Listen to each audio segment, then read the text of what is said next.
Hello, I'm Jerry Crosby, and I'm here with the Chico Steak Life Sketches podcast. And I'm so excited today to be talking to the Askeys, who are an integral part of my own childhood and a part of Chico history. And you're an amazing couple, and it's just delightful to have you here. Thank you. And I must say, we did initially think we were just going to be interviewing Al, but it became very clear that you guys are now one unit. And you can't have Al without Char, and you can't have Char without Al. And so I'm so glad that we have both of you here together. Good. I was going to just sit in the background. Heck no, I don't think you're a background kind of gal, Char. I think you need to be right up here. Yep. So tell me a little bit about each one of you, a little bit about your childhood and where you were born. You want me first? You go first. Yes, it's you. Okay, yeah, I was born in Oxford, Nebraska. That's in Furnace County. That's in about the center of the United States here. Out on a farm.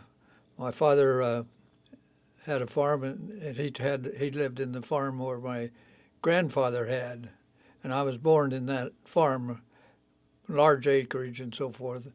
And then my father had that house, that farm, my mother. Yes. Here's a picture of the grade school that I went to back in Oxford, Nebraska. They had just built this, as you can see. And I'm in this picture here of us kids in school. I think I'm right back up here at the top someplace, and my two brothers are here on the little school. But I got some pictures here.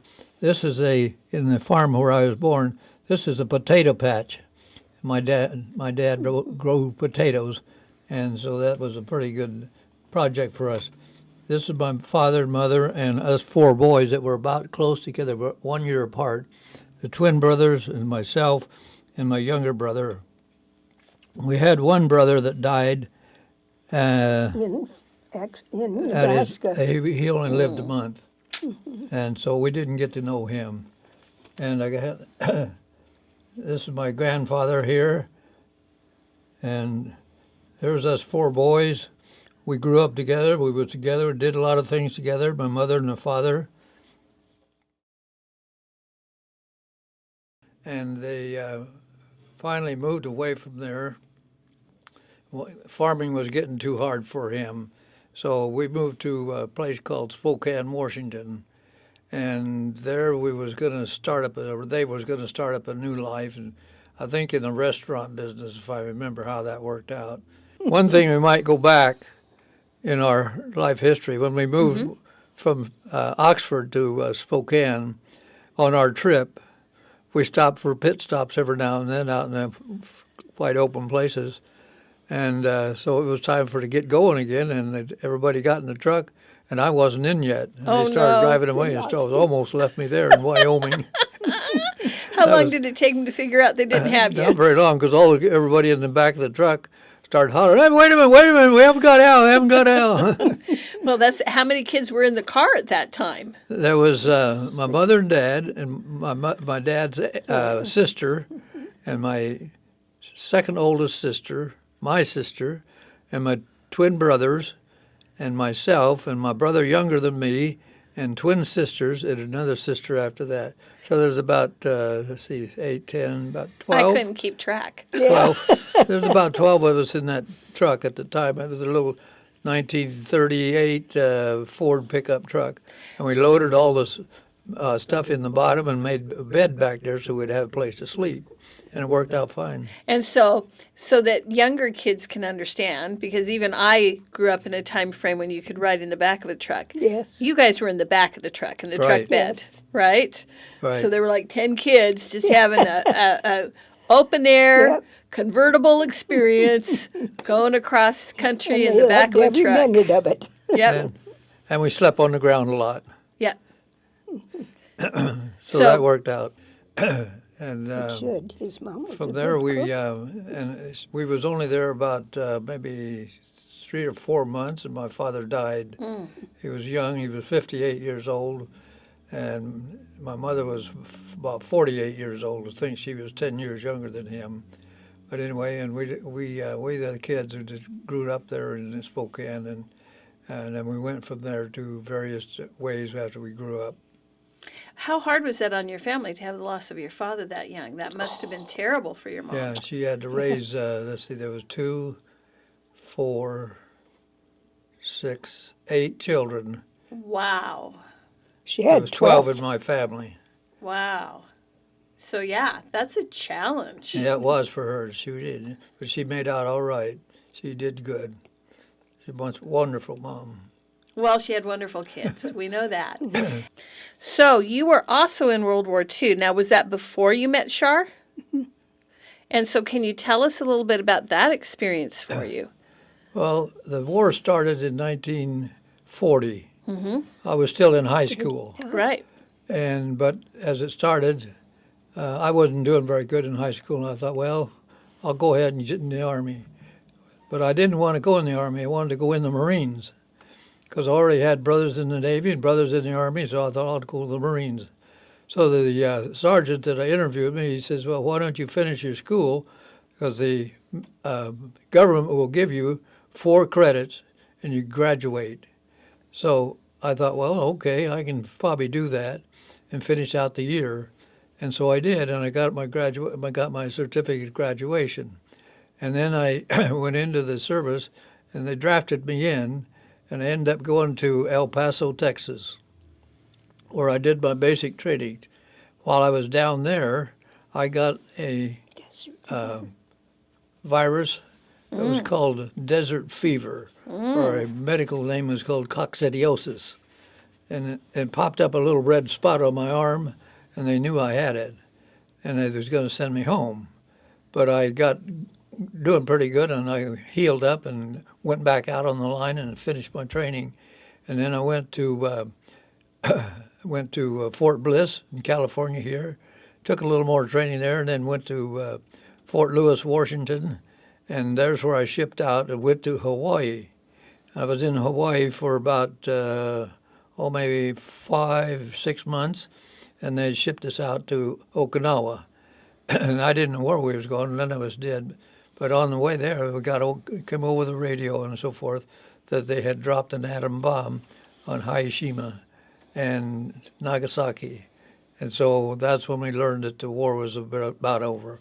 Ended up with my tour in the military on Okinawa, and the Japanese people that we had there I was using them to do project work on different buildings and the grounders around and so forth, and I was their guard. And they didn't want to be there. They wanted to go home. And so, yeah, they did. They was ready to go home, too. So that worked out good. Right. Well, thank you for your service. That's amazing. Can I show this? So that You they may can see absolutely show that. it? They can see this. This is my family. There was 12 in my family. 12 children. 12 children. And these people are all dead except this one sister. She's still alive. She's 97 years old.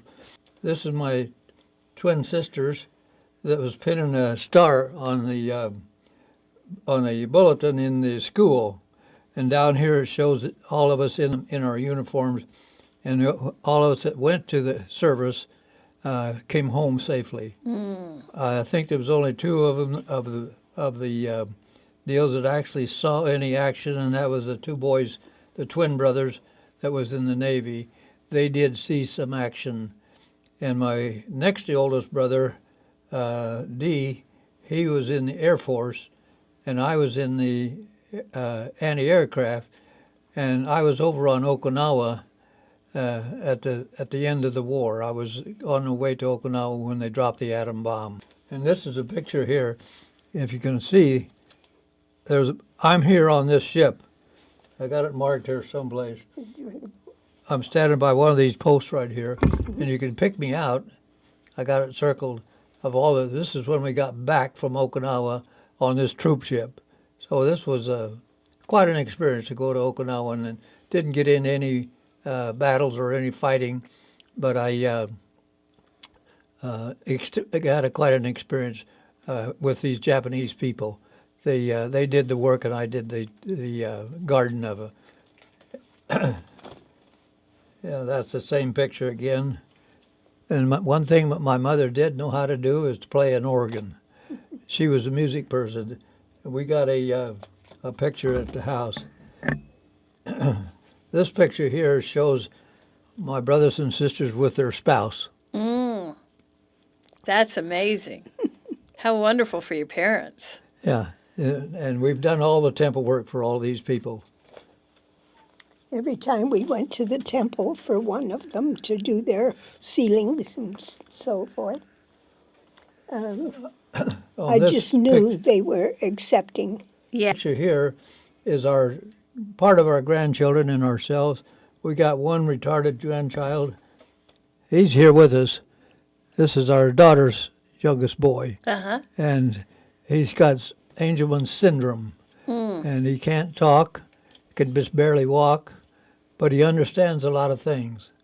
But he's quite a challenge to have to take care of. Yeah. Yeah, that makes it harder. And how about you, Char? Where did you grow up? I grew up in Detroit, Michigan. Actually, it was on the outskirts. It's called Clawson. And I lived with my grandmother for a while, only for my desire. I wanted to go to school in Clawson because I knew quite a bit of the kids. And I didn't want to be in a country school. So I stayed there with her for a little while. Then I went back to my own home. And my dad,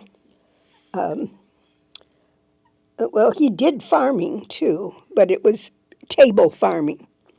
Whatever he produced was for our own table and the neighbors around we shared with.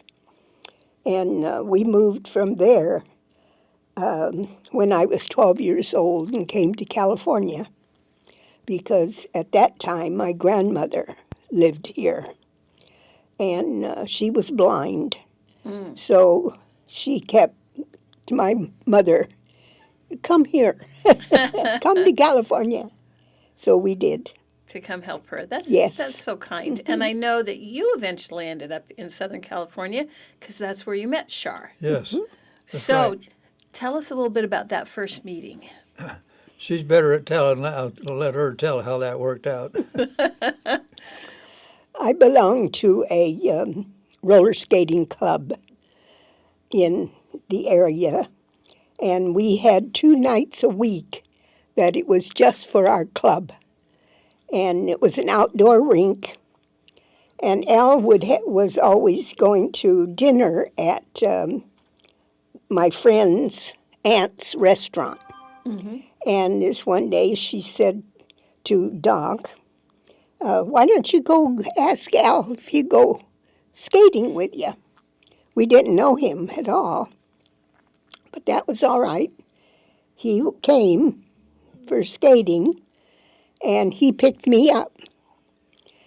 Doc sent him over on a blind date. And it was a blind date. It's the whole blind date arrangement. That's right. Ooh, nice. We never knew each other at all. And but it turned out to be perfect. And when I came home, my dad said to me, because he sits up half the night reading, and he said to me, that's the man you're going to marry. And I said, yes, I know it. Now, did you know it that fast, Al, or No, did you have to warm up? I just went along on it for the ride. So and it was a ride. So part of what you've learned in life is just to listen to Char. Yeah. I like that. Now, Char, you also shared a little bit about your engagement story, which is charming as well. Funny. So how did that work out? We came home after skating, and we were just sitting out on the patio. And I says, don't you get tired of dropping me off and then driving all the way back into Glendale? And I said, we're together so much, off and on through the week. And sometimes he'd have dinner at my house. And I says, don't you think we should get married? And he says, yeah, that sounds like a good idea. And so there you are. And there he was single for no more. I love that. So you guys get married. Yes. And what brings you up to Chico? How did you make that transition from Southern California up here to the north? Well, that was really the easiest because our son was going blind from the smog. So we had to get him out of that area, and we had been driven through Chico many times going up to Spokane to see his parents and brothers and sisters. And so that was fine, but we got here and we didn't know our daughter was allergic to almond blossoms, yeah. And but Wallace, Dr. Crosby, saw her through them, and we've been there ever since. That's wonderful. Now, Al, when you came here, how did you find work, and where was your work at? I was going to start my own job of putting up awning for mobile home parks because I had a company in Los Angeles that said they would furnish me the material if I just got the jobs.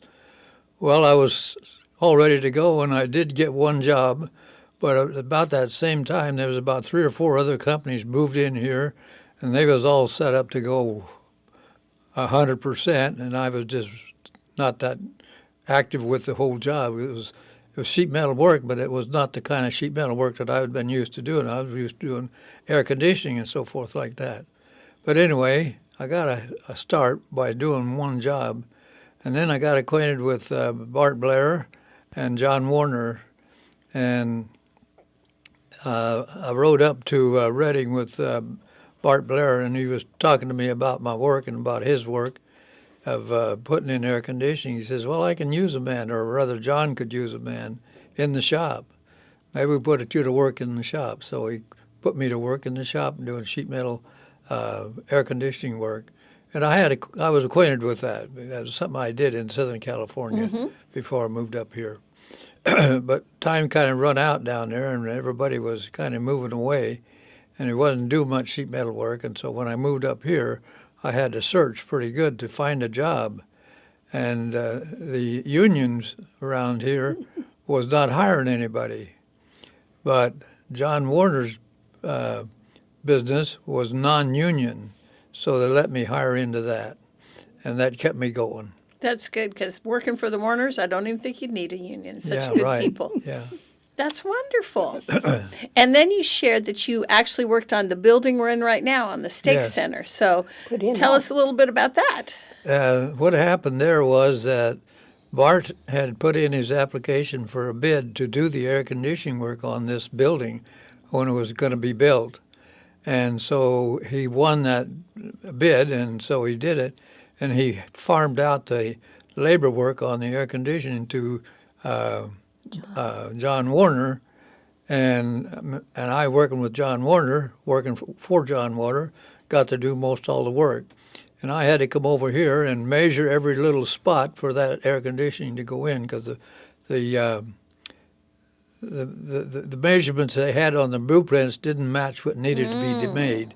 So we had to redo the whole sheet metal work to put in the air conditioning in here. And I'd work on that, measuring all that in the daytime, and then go over there to the shop at night and prepare it. And I had a guy in there that knew sheet metal work too, and so he did a lot of the making of the fittings and so forth, the elbows and the T's and so forth that needed for the air to go down through there. So we had to move the plumbing and the electrical out of the center of the hallways in order to get our sheet metal in there. So that was quite a job. So it affected the plumbers and it affected the electricians, so I could get my air conditioning in there. Well, It was quite a job. yeah, and I can say, living in Chico, I will take the air conditioning over the electricity and the plumbing because it just gets too hot here. Now, you also shared you had a fun story with Randy Allen helping you at one point. Yeah, well, we was putting in the ductwork back down here in the primary room area, and we were coming down the hallway, and Randy was over here with his dad, Dennis Allen, and they were helping putting this ductwork in. Well, it got kind of warm that night, excuse me, that night, so Randy took his coat off and just threw it up in the ductwork. And we bypassed it right on with putting our ductwork in. We got ready to go home, and Randy says, "Oh, I left my coat up in there." so we didn't have anybody to go back in there and get it. But my son was here, and he was small enough and light enough, because he wasn't a very big boy at that time. He was only about, 12 years old. So he crawled back in that ductwork and get that coat out of that. Otherwise, it would have plugged up. Oh, no. Yeah, That's they would have had a little amazing. problem down there for many years. So, yeah, that worked out pretty good. We got it done. Got 7 units on the roof had to air condition his whole steak center. That's amazing. Now, while he's doing all of his sheet metal and air conditioning work, were you primarily focused on the home? Did you have work outside the home? What was going on for you? Well, I had a little work outside the home. I worked for Dr. Vogel, foot doctor. Yep. And but my time was my own, whatever I wanted to work, just so I got the work done each day.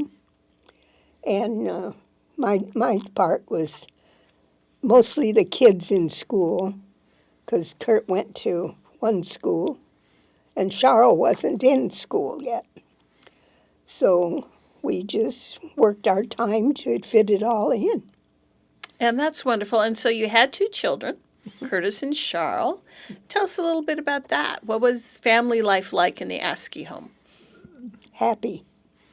Yeah. That's what your husband said, too. That was the first thing he said to me. We were a happy family. We were So- always. What was that, just your by nature happy people? What did you do to establish a happy home? Because I think people would like to have some clues on how to make that happen. Well, we would never argue. If it came to we were going to have a dispute, either one of us would walk away. Mm-hmm. And then later we could talk about it and apologize. Mm-hmm. And that was a priority. And did you teach that to your children I as well? did. So there was not going to be arguing in your No. home. Never. Right. Even the kids didn't argue. That's lovely. They would do just like we did.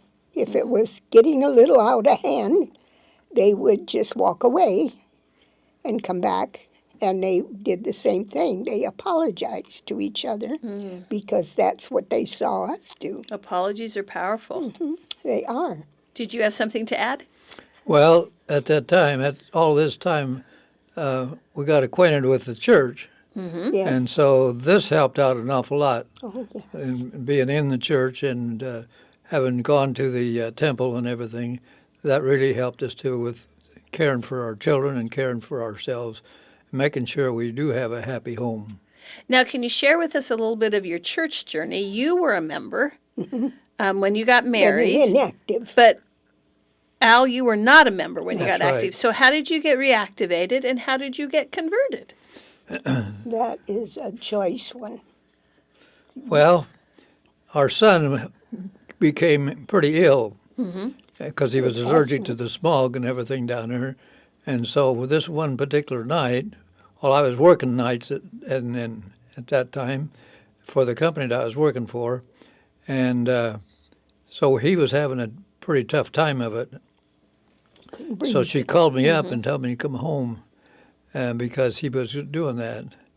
And I got chewed out a little bit by the boss the next day, but I couldn't help that because I was in charge at night. But anyway, we had to take care of him, and so he was pretty ill.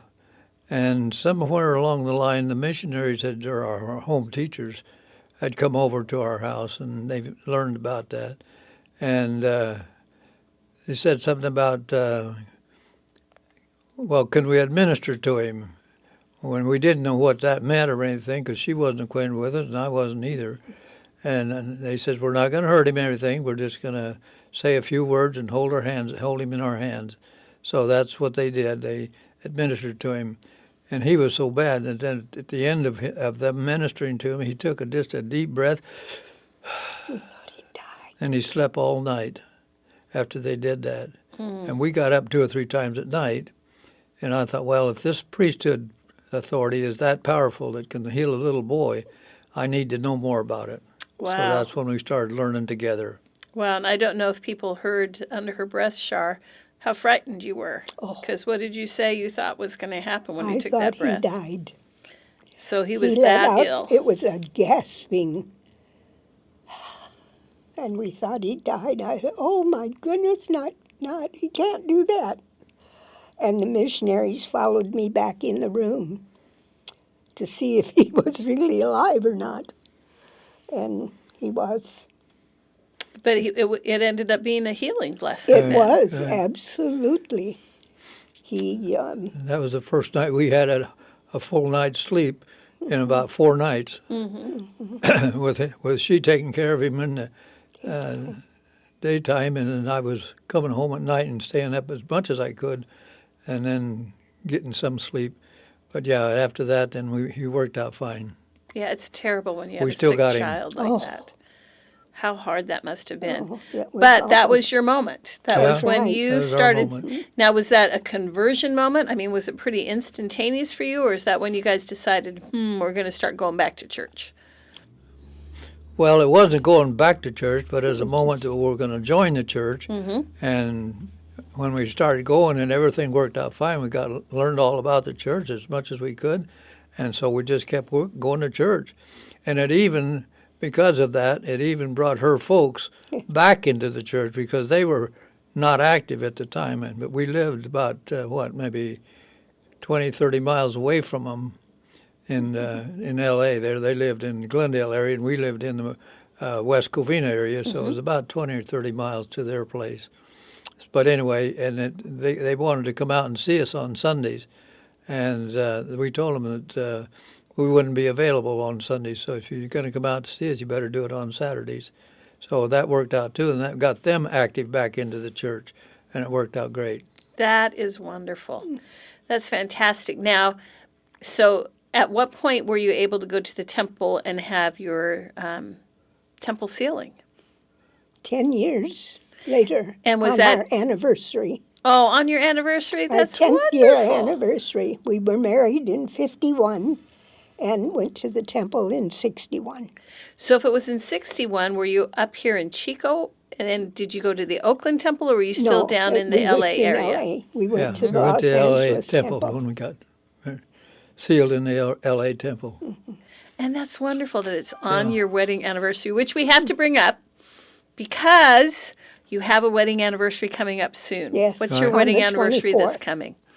March 24th, 74 years. 74 years.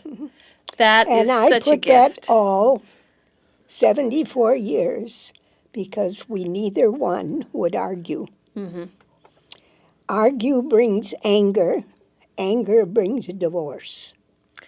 And that was not going to be our legacy to our children. So, I mean, I've had divorce in the family, so I knew what it was, and I didn't want it to happen to us. And And it he didn't hasn't. either. We've never had any problems with it. Yeah, and you don't see that coming up in the Oh, next no. few years. No, I sure don't. And we notice that they're teaching the same thing to their children, Yes. our grandchildren, and our great-grandchildren. We have 10 grandchildren and, 9 grandchildren and 10 great-grandchildren. Oh, that's just amazing Perfect. and wonderful. We have so much fun together. That's great. And so what do Askeys do for fun?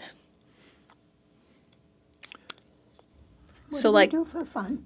Well, we don't really do a whole lot, not in our older age, but we just got together at times when we take trips with the children and everything. We drive up to Spokane. We'd put food in the back of the station wagon and head out for Spokane and just drive all the way up there. And the kids was playing in the back all this time. We had a Had one mattress of those stand. great big station wagons at that time. So that worked out just fine. And we did some camp outs. We camped out with Kurt, and Charlotte was just a baby, so she just tagged along. But yeah, we went camping, and the Boy Scout, and Kurt got involved with the Boy Scout pretty good. And he memorized the Boy Scout oath and the Boy Scout law while we was driving up to Spokane. And so he learned that real well too. So got back here when he had already earned all of his Eagle problems, and he got his Eagle Award given to him here in Chico by John Warner.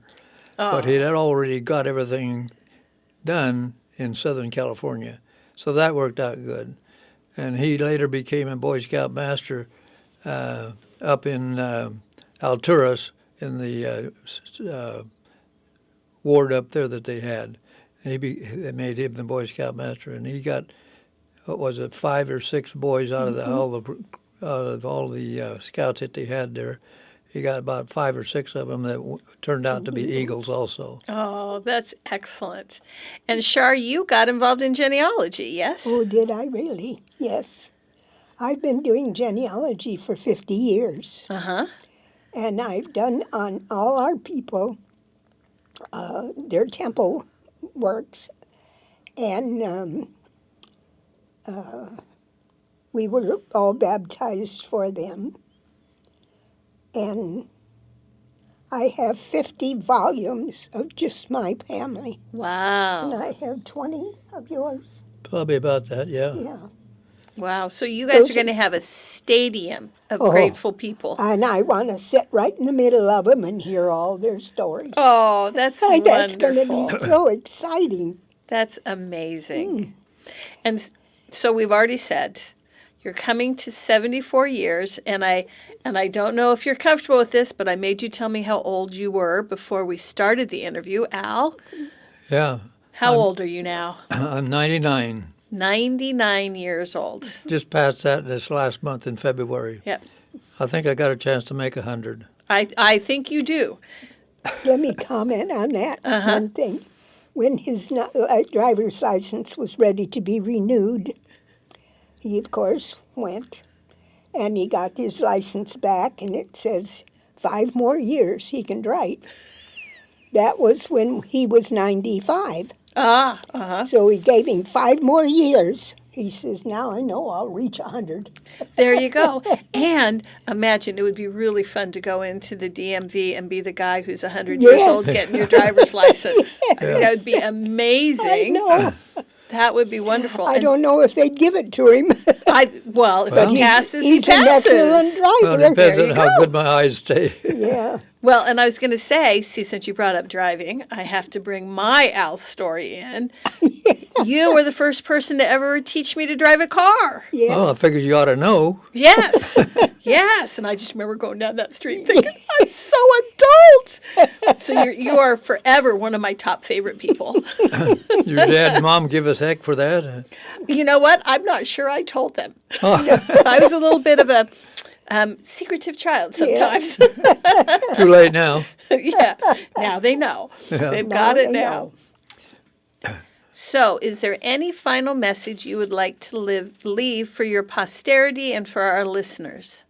I would say always keep the commandments that you know to be true, and close don't to the ever church. argue with one another, and teach your children the same thing, and keep the commandments. And that way you'll always be on the same side as the Lord. Amen. And Char, you said... You said stay close to the church. Oh, yes. Stay closer to the church, and there'll never be any problems. Yep. And that's the truth of it, isn't it? I He gave think us so. a pathway to walk that Yep. brings joy and peace. Well, our son was sealed to us when we went to the temple first time, and our daughter was born in the covenant. And I said, unless you stay close to the church, those covenants will be broken. So if you want to be a family in heaven, like we're a family here, you have to be that attentive to church. And they both are. Yes, they are. Good people. You raised good children. Thank you. We've loved them to, there's no end. No, there isn't. Right? We really love them. Yes, all our lives have been so important with our children.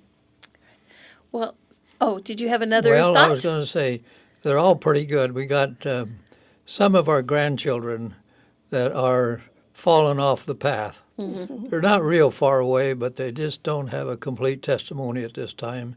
But they're working on it. They don't object to anything, but they just can't quite live it yet. Mm-hmm. That's hard, but we try to be the example for them every time we get together. And you love them. I Oh, do. yes. And your covenants hold on to them. Yes. Yeah. They do. Yes. Well, thank you so much for giving us your time. It's so precious, and 74 years together and a wonderful, wonderful family.